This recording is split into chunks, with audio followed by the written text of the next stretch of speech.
So say I give you 12 x to the 5th, y cubed on the top, and then 5z on the bottom, and I want to square root the whole thing.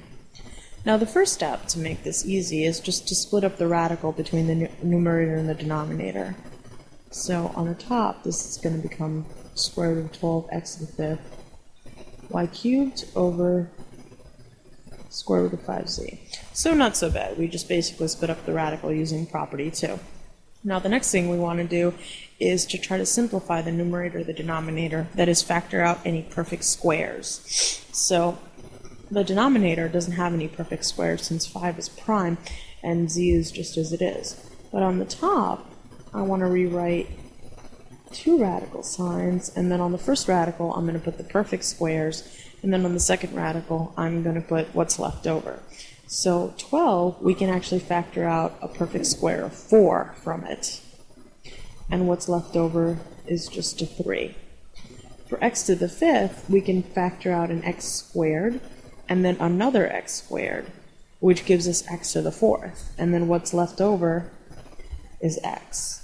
And finally, for y cubed, we can factor out a y squared, which is a perfect square, and what's left over is just y.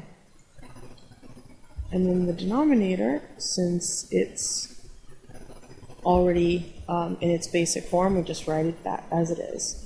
Now, simplifying the numerator, this becomes 2x times y over 3xy, or times the square root of 3xy over square root of 5z.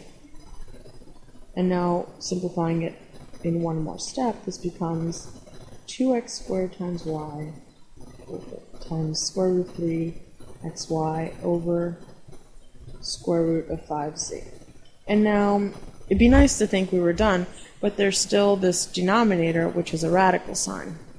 So thus, it's still not in simplified form. So what we need to do is to rationalize the denominator. And I want you to note that if you multiply the bottom by square root of 5z, that it's going to become square root of 5z squared, which is going to make the radical go away. So multiplying the bottom by square root of 5z, we have to multiply the top as well. And the reason for this is because we want to essentially multiply by 1. We don't want to change the expression because then we're solving something completely different. So now, combining the top, we get 2x squared y times 3xy times 5z. Now I just used property 1, where I just combine those two radical signs. And then on the bottom, this is going to become square root of 5z squared. Now again, simplifying the numerator, we get 2x squared y times the square root of 15xy z. And then in the denominator, as we predicted, it just becomes 5z. And finally, we look to see if there's anything we can cancel out or simplify. And doesn't look to me like there is. So this is our final answer.